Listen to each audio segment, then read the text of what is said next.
지난 시간에 우리가 출애굽기 18장 네. 공부했잖아요. 네. 모세와 이제 가족들이 만납니다. 네. 행동을 해요. 맞아요. 네. 네. 훈훈했어요. 그때 모세와 그 장인어른의 기억의 나눔을 통해서 네. 모세가 진정한 리더로 또 태어나잖아요. 네.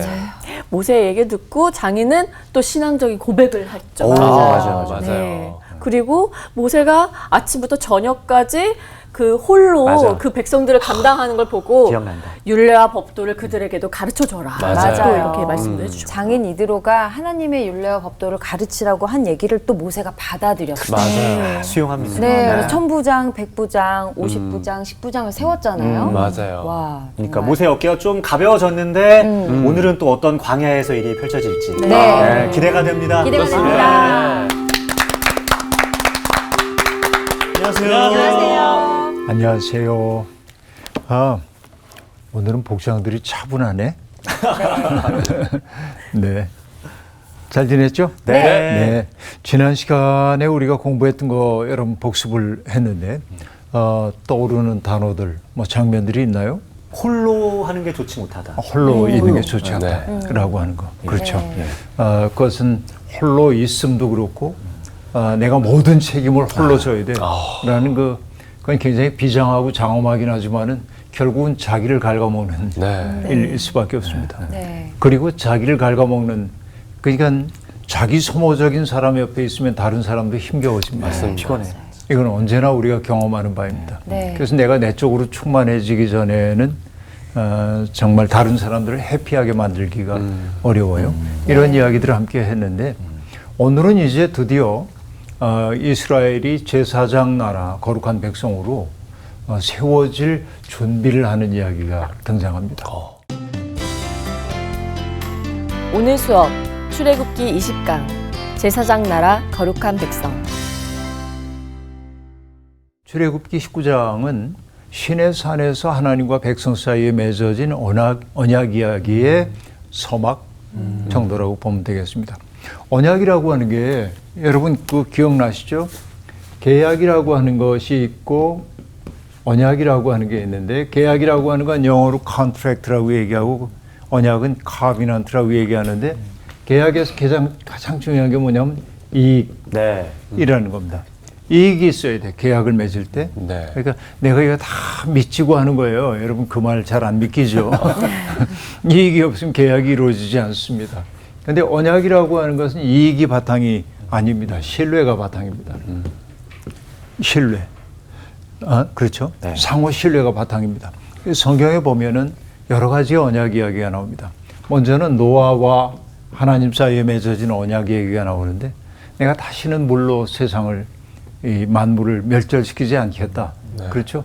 언약의 상징으로 무지개를 두십니다. 이게 노아와 맺었던 언약입니다. 그리고 아브라함과 맺었던 언약도 우리들이 알고 있는데요. 아브라함에게 하나님 내가 너와 함께 할 거야. 그리고 너를 복의 통로로 삼을 거다. 너를 축복하는 자에게 내가 축복하겠고 너를 저주하는 자에게 내가 저주할 거야. 아브라함과 맺은 언약입니다. 그렇죠? 그러고는 오늘 우리가 보게 되는 시내산에서 맺게 되는 언약 이야기가 등장하고 여긴 거룩한 나라 그리고 제사장 나라 거룩한 백성 제사장 나라 삼겠다 하는 거고 하나가 더 나오는데 나중에 나단 선지자를 통해서 다윗과 하나님 사이에 맺어진 언약 이야기가 등장합니다. 근데 흥미로운 것은 뭐냐면은 노아와 맺었던 언약이라고 하는 것은 범위가 모든 생명입니다. 근데 아브라함과 맺었던 이것은 뭐냐면 천하 만민입니다. 모든 사람이 너희를 통해 복 받을 거야. 그렇죠? 사람들이에요. 시내산 언약은 뭐죠? 이스라엘 백성과 맺은 언약입니다. 다윗 언약은 뭐죠? 다윗 가문과 맺은 언약입니다. 그러니까 언약의 범주가 점점 협소화되고 있음을 볼 수 있습니다. 그러니까 우리는 협소화된 여기에만 머물러서는 안 되고 하나님과 맺었던 이 언약이 맺어졌다고 해서 이게 폐기된 게 아니거든요. 네. 그러니까 이 큰 언약의 틀 속에서 우리의 신앙생활을 만들어가야 한다는 얘기죠. 이게 아주 중요한 대목이에요. 네. 예, 그렇게 봐야 하겠습니다. 출애굽 공동체가 신의 광야에 이른 것은 애굽 땅을 빠져나온 지 여기 보니까 3개월이 되던 날 우리가 3개월 그러면은 이제 90일 지난 거로 생각됐는데 그게 아니고 2개월 지나고 3개월째가 시작되는 날입니다. 그래서 아예 그 세번역은 셋째 달 초하루 날 이렇게 얘기를 이제 아예 확정적으로 얘기를 해놓고 있습니다. 르비딤을 지나왔고요. 르비딤이 어떤 장소인지 여러분 알죠? 네. 네. 아말렉과 전투가 벌어졌던 데입니다. 거기를 떠나와서 신의 광야를 통과한 후에 산 아래 장막을 쳤다. 여기 산이라고 얘기했지만은 신의 산이라고 이제 알려져 있는 산이라고 봐야 하겠죠. 네. 그 산에 모세가 올라갑니다. 모세의 오름 그리고 모세의 내림 이게 이제 리드미컬하게 반복돼요. 19장에서. 근데 모세가 산에 올라갈 수 있었던 것은 뭐냐면 부름이 있었기 때문에 그렇습니다. 하나님이 올라와 하고 말합니다. 여기서 우리가 유의해야 할 게 뭐냐면 시내 반도에 있는 시내산이라고 하는 것이 하나님의 거처라고 생각하면 안 됩니다. 그동안 계속 강조해 왔지만은 그 고대 세계의 신들은 네. 장소성과 관련이 돼 있어요. 어떤 특정한 장소, 네. 그 신을 만나기 위해서는 어디 가야 합니다. 네, 네. 그리스 로마 신화에서는 제우스를 만나려면 제우스 신전이 있는 신전에. 곳으로 가야 하고 아테네를 만나려면 아테네 신전으로 가야 합니다. 장소와 관련돼 있고 장소와 더불어서 역할이 중요하다고 얘기했죠. 그 신들의 역할이 있어요. 네. 뭐 헤파이토스는 뭐 대장장이 신이고 뭐 헤라는 출산과 관여하고 마르스라고 하는 신들 뭐 이런 신들은 뭐 하고 뭐 헤르메스는 뭐 하고 이런 역할들이 있어요. 이게 이제 고대 세계의 중심입니다. 여기에서 중요한 게 뭐냐면 장소성이에요. 그런데 야훼 하나님은 장소 규정적이질 않아요. 네. 어떤 분이냐면 어디에나 계십니다. 그래서 놀라운 게 뭐냐, 여러분 우리가 창세기에서도 보는 얘기입니다만은 돌베개를 베고 자던 야곱에게 하나님이 등장하시잖아요. 네. 그래서 뭐라고 얘기해요? 내가 어느 곳에 가든지 내가 함께 있을게. 장소의 규정적인 하나님은 그렇게 얘기할 수 없어요. 내가 있는 곳에는 언제나 내가 있을 거야 라고 얘기합니다. 이게 뭐예요? 시간이 중요해져. 신의 이해에 있어서. 시간 속에서 우리에게 다가오시는 하나님이에요. 우리가 하나님을 찾아가야 하는 분이 아니라 우리에게 다가오시는 하나님이 중요하다는 얘기죠. 그러니까 하나님이 시내산에서 모세를 부르셨다고 얘기할 때 시내산이 특별히 신령한 장소이기 때문에 하나님의 집이 거기에 있기 때문에 부른 것이 아니고 예. 백성들이 그 산 밑에 장막을 쳤기 때문에 하나님이 거기 오신 거예요. 이게 중요해요. 네. 그러나 우리는 그것을 기념하기 위해서 뭐냐면 요즘도 성지순례 가는 분들이 꼭 올라가고 싶은 산이 시내산입니다. 저 다녀왔습니다. 새벽 일찍 일어나가지고 차를 타고 산 밑에까지 가고 걸어서 슬슬 올라가는데 다리 안 좋은 분들은 뭐 낙타 타고 올라가기도 하고 그럽니다만은 그때만 해도 젊었든지 이게 성산이라고 그러는데 내가 낙타 타고 올라갈 수는 없지. 그리고 해 뜨기 전 기다리면서 우리 한국 관광객들이 하는 뭐랄까 의례적인 게 하나 있어요. 예. 그게 뭐냐, 해 뜨기 전에 춥거든요. 예. 그러니까 베두인 천막에 들어가가지고 컵라면 먹는 거. 맛있죠. 아니 이게 성산이라며 여기까지 와서 굳이 먹어야 돼? 그러고 난 안 먹고 옆에 베두인하고 얘기하고 이제 그랬던 기억이 지금도 생생하게 납니다. 근데 여하튼 이게 이제 주의해야 돼. 신의 산이 하나님의 그 머무시는 공간이라고 생각하면 안 된다는 얘기를 하기 위해 이런 얘기를 했습니다. 하나님이 올라오라고 얘기를 하죠. 그래서 모세가 어쨌든 산 아래 장막을 백성들이 치고 있을 때 하나님의 부르심에 따라서 올라갑니다.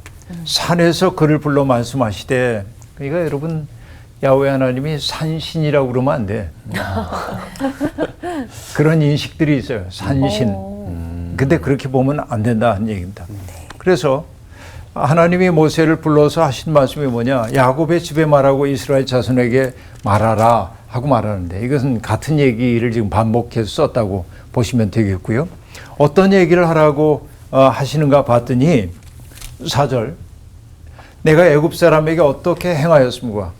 내가 어떻게 독수리 날개로 너희를 업어 내게로 인도하였음을 너희가 보았느니라 라고 얘기를 하고 있고요.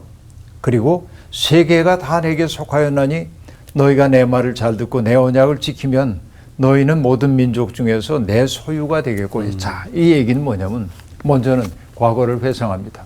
어떤 얘기죠? 애굽 사람에게 친히 하셨던 그 모든 일들, 이스라엘 백성들을 인도하셨던 그 일을 다 얘기합니다. 과거를 회상했어요. 네. 과거에 머물지 않고 하나님은 지금 어떤 얘기도 하냐면 그들의 미래에 대한 이야기도 하고 있습니다. 그들의 미래의 목표는 뭐예요? 제사장 나라 거룩한 백성이 되는 거라고 얘기하고 있습니다. 과거와 미래를 얘기하고 있어요. 그러니까 과거와 미래를 잇는 것이 현재인데 과거, 미래에 있는 것이 현재죠. 네.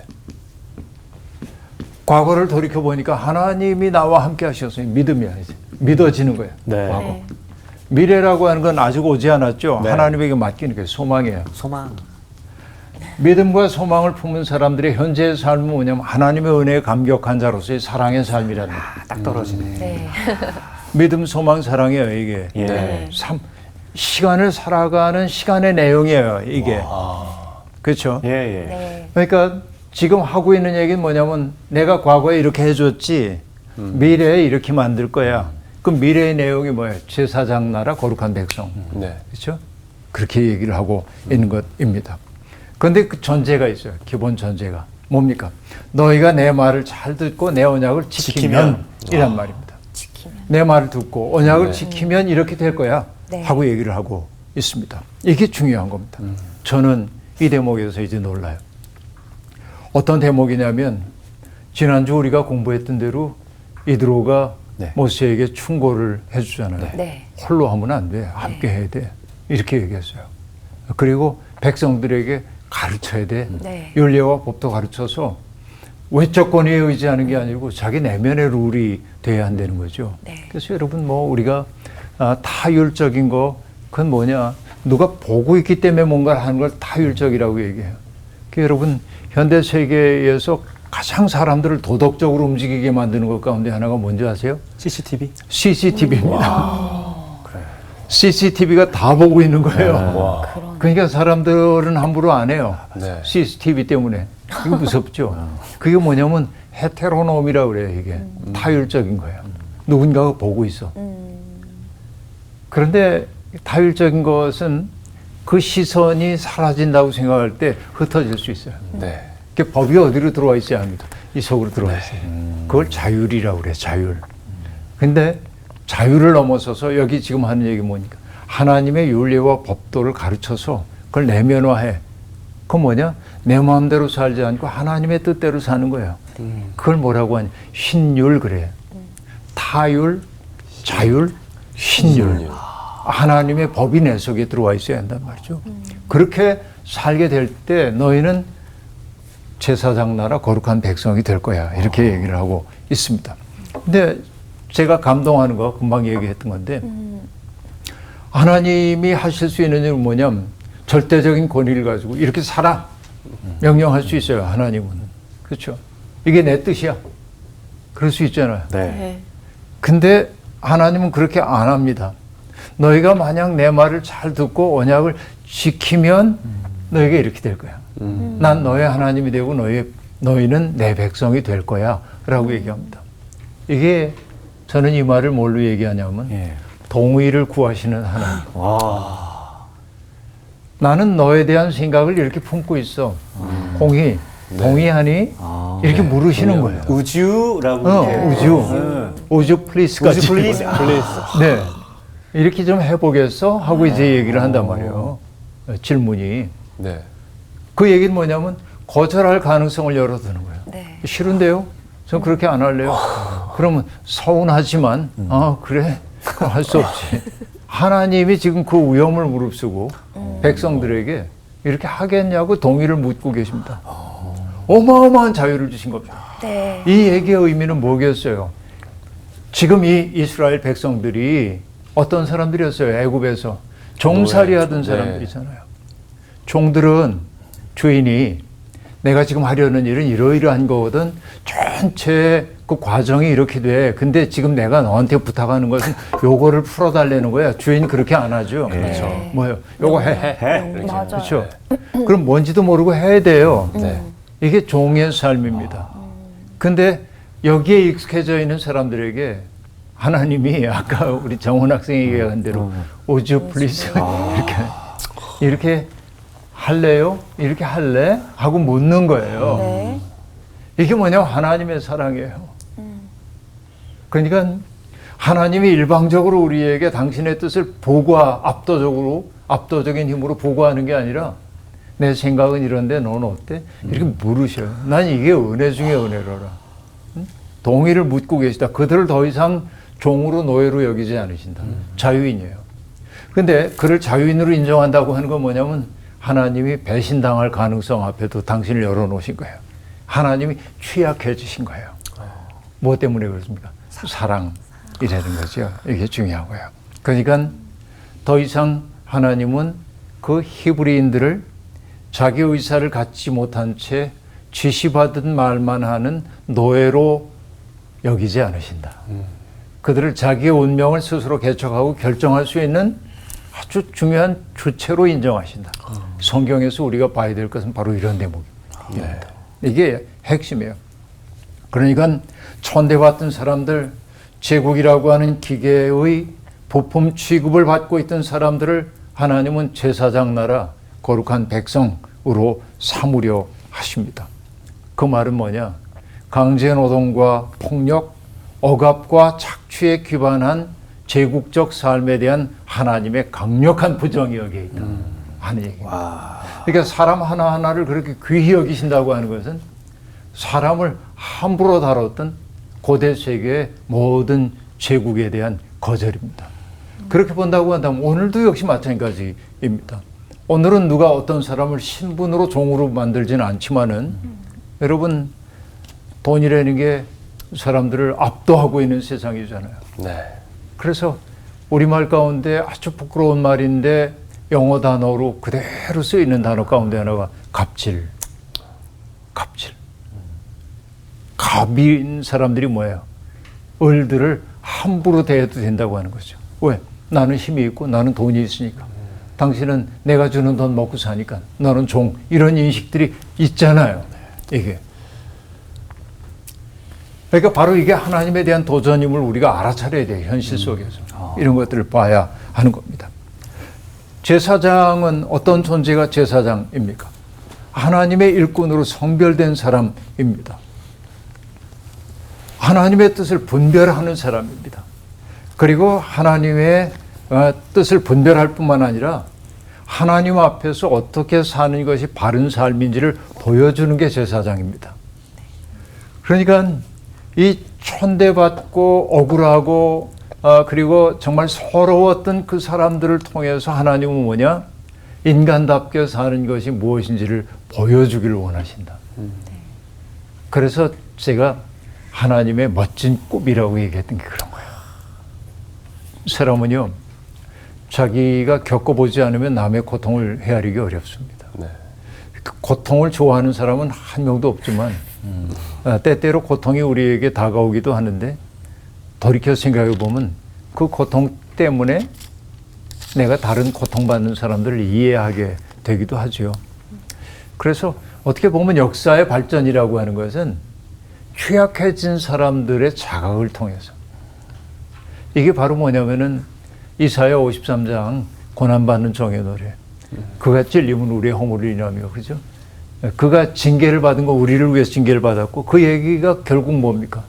그 고통을 자기 속으로 감내하고 있는 이들을 통해서 역사가 새로워진다. 얘기. 그러니까 내가 고통을 고통으로만 받아들이면 안 되지만은 그 고통의 경험을 통해서 더 나은 삶으로 가도록 하는 게 하나님의 은혜인 거예요. 그러니까 그들을 제사장 나라로 삼는다는 거예요. 가장 취약해졌기 때문에 취약한 사람들의 아픔을 이해할 수 있다는 거죠. 바로 그 삶이 뭐냐면 거룩한 삶이란 말이야. 거룩한 삶이라고 하는 건 남과 완전히 구별된 뭐 아주 그 깨끗한 그런 삶이 아니라 성원 씨의 아픔을 그냥 내 아픔으로 그렇게 하는 그 마음이 거룩한 마음이란 말이지. 그런 백성을 삼겠다는 거예요, 지금. 그러니까 여러분 이게 얼마나 큰 은혜인지 모르겠습니다. 그러니까 그 거룩한 백성이 하는 일은 뭐냐면 오늘의 현실을 넘어서는 다른 질서가 가능하다고 하는 사실을 몸으로 보여주는 삶이 거룩한 삶인 거예요. 그렇죠? 그러니까 오늘 이 땅에는 우리 크리스찬들이 그런 제사장의 소명, 그런 거룩한 백성으로서의 삶을 산다고 한다면 우리 사회 달라지지 않겠어요? 근데 우리가 이 꿈을 잃어버렸어요. 하나님의 멋진 꿈, 이걸 잃어버리고 있기 때문에 우리가 예수 믿는다고 하면서도 사납고 예수 믿는다고 하면서도 자기중심적이고 욕망중심의 삶을 살고 그런 거라고 볼 수 있습니다. 이거 안타까운 일입니다. 어쨌든 하나님의 이 꿈. 자, 내 생각은 이래. 내 생각 어때? 동의하겠니? 이런 질문이에요. 이 질문 앞에서 그들이 어떻게 응답했는지 보십시다. 9절부터 15절까지, 7절부터 15절까지 나오시. 네. 모세가 내려와서 백성의 장로들을 불러 여호와께서 자기에게 명령하신 그 모든 말씀을 그들 앞에 진술하니 백성이 일제히 응답하여 이르되 여호와께서 명령하신 대로 우리가 다 행하리이다. 모세가 백성의 말을 여호와께 전하매 여호와께서 모세에게 이르시되 내가 빽빽한 구름 가운데서 내게 임함은 내가 너와 말하는 것을 백성들이 듣게 하며 또한 너를 영영히 믿게 하려 함이니라. 모세가 백성의 말을 여호와께 아뢰었으므로 여호와께서 모세에게 이르시되 너는 백성에게로 가서 오늘과 내일 그들을 성결하게 하며 그들에게 옷을 빨게 하고 준비하게 하여 셋째 날을 기다리게 하라. 이는 셋째 날에 나 여호와가 온 백성의 목전에서 시내산에 강림할 것임이니 너는 백성을 위하여 주위의 경계를 정하고 이르기를 너희는 산과 산에 오르거나 그 경계를 침범하지 말지니 산을 침범하는 자는 반드시 죽임을 당할 것이라. 그런 자에게는 손을 대지 말고 돌로 쳐 죽이거나 화살로 쏘아 죽여야 하리니 짐승이나 사람을 막론하고 살아남지 못하리라 하고 나팔을 길게 불거든 산 앞에 이를 것이니라 하라. 모세가 산에서 내려와 백성에게 이르러 백성을 성결하게 하니 그들이 자기 옷을 빨더라. 모세가 백성에게 이르되 준비하여 셋째 날을 기다리고 여인을 가까이 하지 말라 하니라. 네, 백성들의 이제 응답에 대한 이야기가 나오는데요. 모세를 통해서 전달된 하나님의 말씀을 백성들이 다 들었습니다. 그래서 백성들이 일제히 응답합니다. 여호와께서 명령하신 대로 우리가 행하겠습니다. 라고 얘기합니다. 동의. 하나님이 그들을 신뢰해 주시자 그러자 그들도 하나님에 대한 신뢰를 표현하고 있습니다. 이게 믿음입니다. 상호 신뢰. 그래서 아까 언약 얘기할 때 계약이라는 게 이익이 중심이지만은 언약이라는 게 신뢰가 중심이라고 얘기했는데 하나님에 대한 신뢰에서 비롯된 대답이 나왔어요. 이게 바로 믿음입니다. 맡기는 거죠. 네. 그러자 모세가 백성들의 뜻을 하나님께 전합니다. 자, 모세 바쁘죠. 하나님께 올라가서 네. 하나님의 뜻을 경청하고 네. 또 내려와서 백성들에게 전하고 네. 또 백성들의 응답을 가지고 하나님 앞에 올라갑니다. 자, 이걸 뭐라고 얘기할 수 있을까요?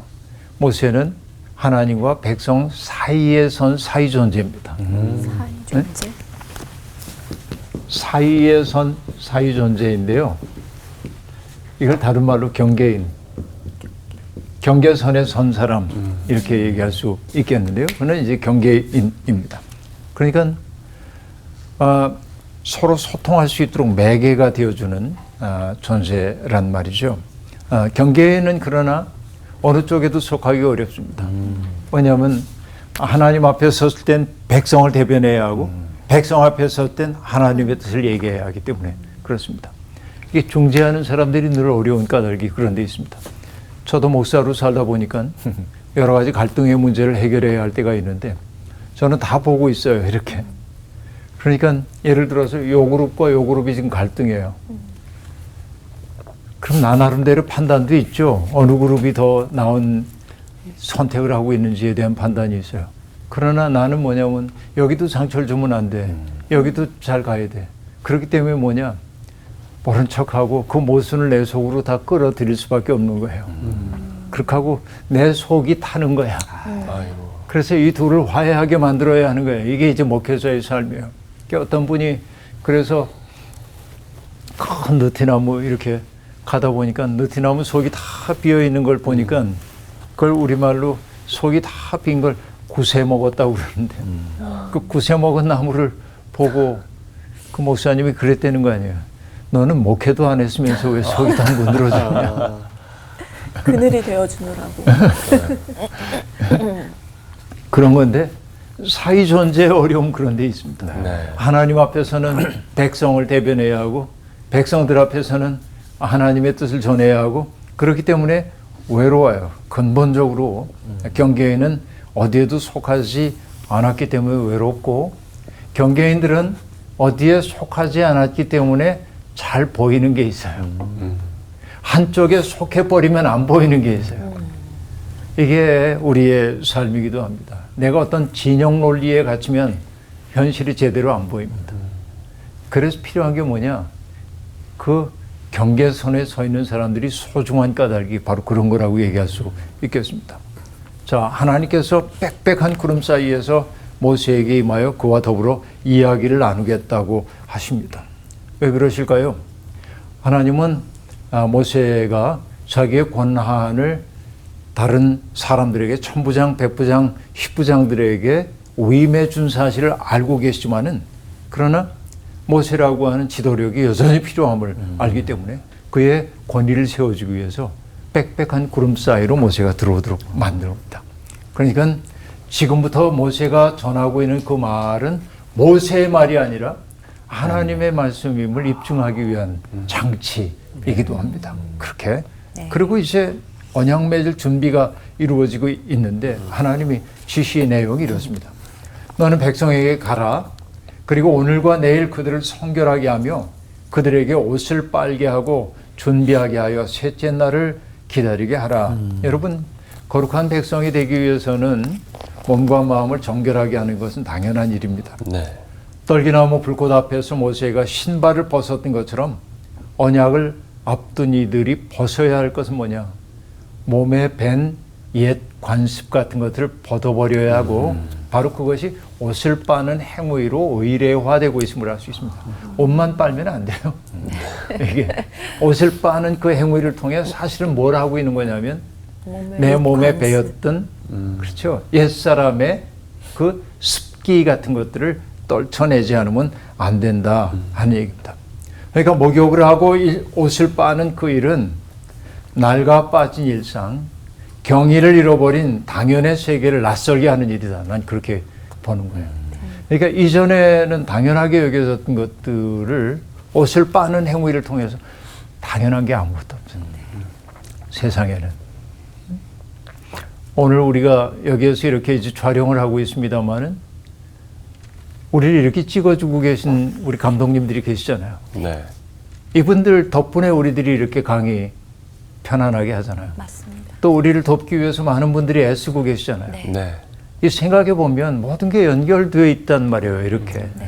그러니까 옷을 빤다는 일은 그냥 의례적인 이거 더러운 거 빤다는 그 의미만이 아니라 내가 당연하게 생각하고 있던 것들이 당연한 게 아니라 감사할 일인 것을 깨달으라고 하는 이야기란 말이죠.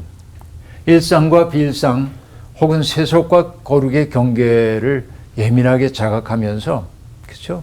경외심을 품으라라고 하는 게 이 옷을 빨라는 말, 목욕하라는 말에 담겨 있는 의미입니다. 그러니까 여러분 이 말을 문자 그대로 이해해서 옷도 빨고 목욕도 하고 다 됐어, 오케이. 그러나 내가 여전히 세상의 중심이야 이러면요, 그는 목욕한 것도 아니고 옷을 빤 것도 아닌 거예요. 이 말의 의미를 아시겠죠? 네. 이게 이제 매우 중요하다. 그럼 이제 또 다른 질문이 여기 하나 떠오르게 됩니다. 왜 하필이면 셋째 날이냐? 셋째 날 기다리래요. 네. 네. 성경은 참 3이라는 숫자를 엄청 좋아합니다. 그렇죠? 성경에서 3이라고 하는 숫자는 새로운 역사가 일어나는 시간으로 거의 동일하게 사용되고 있음을 알 수 있습니다. 아들 이삭을 번제로 바치기 위해 아브라함이 모리아 산까지 갔던 시간이 뭐냐면 사흘입니다. 네. 그러니까 아브라함이 집을 떠나서 사흘째 되는 날 하나님이 지시한 산을 바라보았다. 그러니까 뭔가 변화가 일어나고 있는 그 시간을 얘기하는 게 그게 사흘이란 말이에요. 그렇죠. 이게 창세기 22장 4절의 얘기입니다. 하나님의 명을 거스린 채 달아나던 요나는 물고기 뱃속에서 며칠 동안 머물러요? 사흘 동안. 네. 그리고 배 타집니다. 그렇죠. 새로운 삶입니다. 이게 예수님은 어떤 바리새인이 와서 헤롯이 당신을 죽이고자 하나이다 하고 알렸을 때 이렇게 얘기했어요.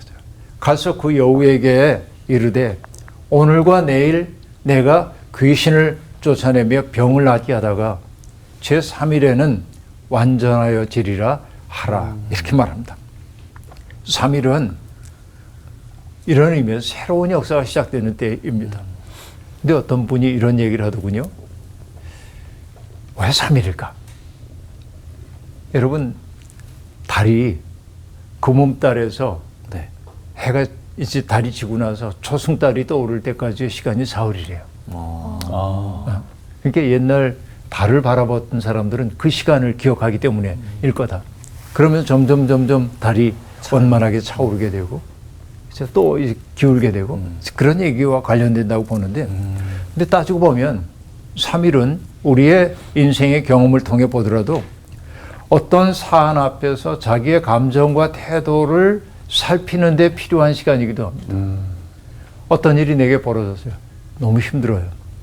그러니까 밤에 잠도 안 오고 그거 떠오르고 또 떠오르고 첫째 날도 여전히 마음속에 근데 여러분 사흘째 되는 날쯤 되면 마음의 정돈이 좀 되는 이게 우리의 인생 경험이기도 합니다. 어쨌든 그래요. 기억이 나요. 어쨌든 중요한 일은 뭐냐 시간을 성별하기 위해 백성들이 해야 하는 일은 먼저 목욕하고 옷을 빠는 일이었지만은 그 다음에 해야 할 일은 3일 동안 백성들은 산에 올라가도 안 되고 모세가 설정해 놓은 경계선을 넘어서도 안 됩니다. 경계를 지켜야 돼요. 여인을 가까이 해서도 안 된다라고 말합니다. 어떻게 보면 참 삶이란 자기가 지켜야 할 경계를 인정하고 받아들이고 그 경계 속에 살아가는 거라고도 얘기할 수 있겠습니다.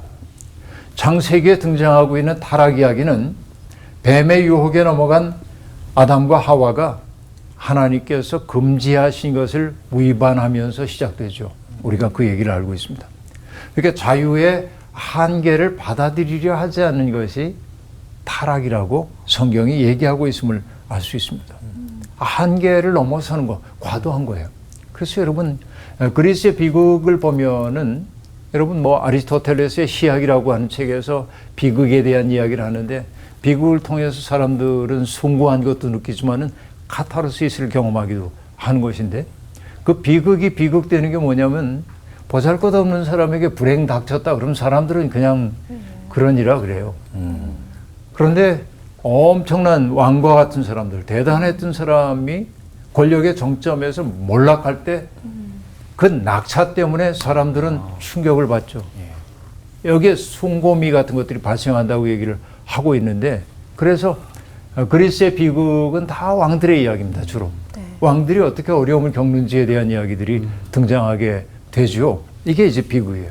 그런데 이 전락할 때 전락하는 까닭이 뭐냐면 과도한 분노, 또 과도한 고집, 또 다른 하나는 뭐냐면 과도한 삶에 대한 욕구.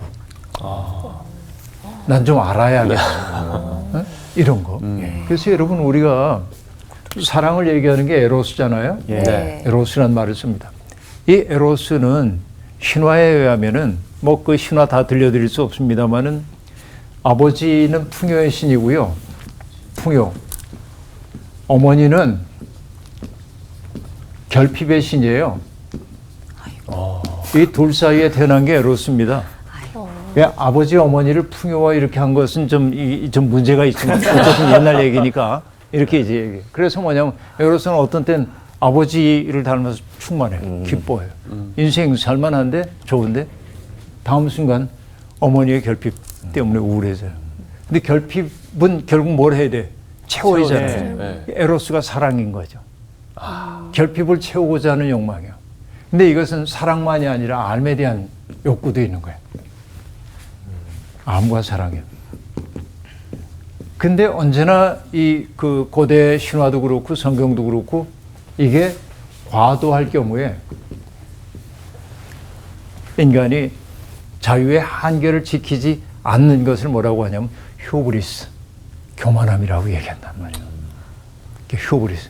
자기의 그 한계를 지키려고 하지 않고 그 위반하는 거, 넘어서는 것이라고 얘기를 하고 있는 것이죠. 모세는 그 금지 명령을 지켜야 돼요. 하나님의 백성이 되기 위해서는 지켜야 할 걸 지키는 훈련이 필요해요. 이걸 넘어서는 사람은 어떻게 죽을 거라고 얘기하냐면 굉장히 심각한 얘기를 여기 침범하는 자는 반드시 죽임을 당할 거다. 그런 자들에게는 손도 대면 안 돼. 그래서 어떻게 하랍니까? 화살로 쏘아 죽이거나 돌로 쳐 죽여야 하리니 이렇게 말합니다. 무서운 얘기예요. 그만큼 어떤 그 경계를 지켜가는 일이 신앙생활에서 얼마나 중요한지를 지금 얘기해주고 있습니다. 그 다음에 이제 볼 텐데요. 네. 이 얘기는 앞달락에서 얘기했던 것이 그대로 이루어지고 있는 과정을 얘기해주고 있습니다. 마침내 셋째 날 아침이 되자 우레와 번개와 빽빽한 구름이 산 위에 있고 나팔 소리가 크게 들립니다. 자, 하나님의 현현을 나타내기 위해서 인간의 감각할 수 있는 모든 것들을 갖다 쓰고 있음을 알 수 있습니다. 빠진 게 뭐죠? 그러니까 우레 번개 그러니까 우레는 시각, 또 빽빽한 구름도 시각이고, 우레는 청각이죠. 청각이고 번개와 빽빽한 구름은 시각이고 나팔 소리도 청각이고 이제 이런 것들이 이제 등장합니다. 그러니까 인간의 그 감각을 압도하고 있는, 그렇죠? 압도하고 있는 그런 것들이 나타나고 신의 산에는 연기가 자욱했다. 하나님의 임재를 나타내기 위해 다양한 이미지들이 사용되고 있음을 알 수 있습니다. 성경에는 그 표현되기 어렵거나 포착하기 어려운 하나님의 현현을 얘기하기 위해서 흔히 이런 것들을 사용할 때가 있습니다. 이런 시적 은유들을 사용하는데요. 요한계시록에서는 하나님의 그 완전한 세계인 하나님 나라가 얼마나 아름다운지를 얘기하기 위해서 아름다운 거 하면 여러분 어떤 것들이 떠올라요? 보석? 반짝반짝하고. 그래서 요한계시록에는 온갖 보석이 얘기하는데요. 그 세계의 아름다움을 그거로밖에 표현할 수 없기 때문에 그걸 문자 그대로 이해해가지고 와 거기는 청보석, 홍보석 온갖 보석이 널려있대 이렇게 생각하면 안 되고 가장 좋은 걸 이미지화해서 들려준 것이다. 그러니까 여러분 가장 좋은 것을 머릿속에 떠올리면 그게 그거일 겁니다. 그렇게 보시면 되겠고요. 그러니까 그 다양한 은유들은 우리를 시적인 장엄한 세계 앞으로 이끌어갑니다. 내가 서 있는 게 장엄한 세계라는 사실을 이 은유들이 우리에게 보여주고 있습니다. 앞서도 얘기한 것처럼 우리가 잊지 말아야 될 것은 신의 산이 하나님의 거처가 아니라는 것. 하나님이 그곳에 백성을 만나기 위해 강림하신 장소일 뿐이라는 것 우리가 잊지 말아야 한다는 것이고요. 하나님은 그러니까 언제든지 그 백성을 찾아오시는 분이란 말이죠. 그리고 하나님은 모세에게 거듭거듭 경계를 넘지 말아야 한다 하고 얘기합니다. 하나님을 볼 욕심에 하나님을 보거나 하나님을 포착하기 위해서 경계를 넘어설 때 그것이 자기의 죽음에 이르는 사실을 엄중하게 경고하고 있습니다. 산 주위에 경계를 세워 산을 거룩하게 하라라고 얘기하는데 산 자체가 거룩한 게 아니라 하나님이 임재하셨기 때문에 거룩했다라고 말합니다. 자, 모세는 백성들을 산 기슭에 머물게 하자 하나님은 아론과 함께 산 위로 올라오라고 얘기하고 있습니다. 마침내 언약 백성이 되기 위한 내용을 알려주시기 위함입니다.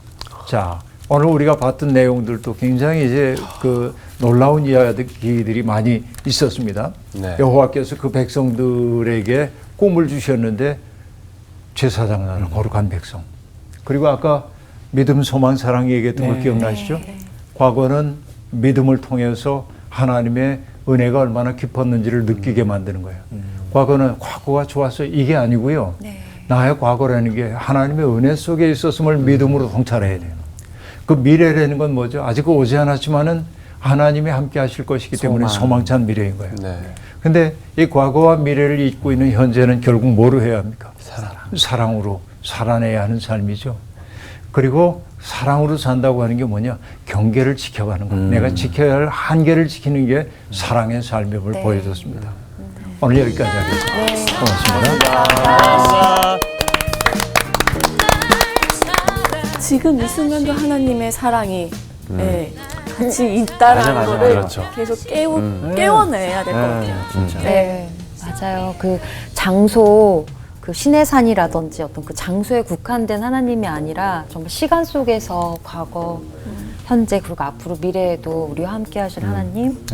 네, 너무 좋았어요. 우리를 사랑하셔서 명령하지 않으시고 우리 마음을 헤아리시는 그 분의 그 마음이 참 느껴지는 시간이어서 되게 좀 감동스럽고 네, 너무 좋았어요. 네. 네, 우리 그 작심삼일이라고 하잖아요. 그 3일 후에는 좀 잊어버리고 하는데 우리 그 사랑을 3일 작심으로 네, 3일마다 기억하면서 네, 살아갔으면 좋겠습니다. 네, 네. 그럴게요. 네. 3초마다 기억할게요. 그러니까 아, 그렇습니다. 네. 사랑해줘.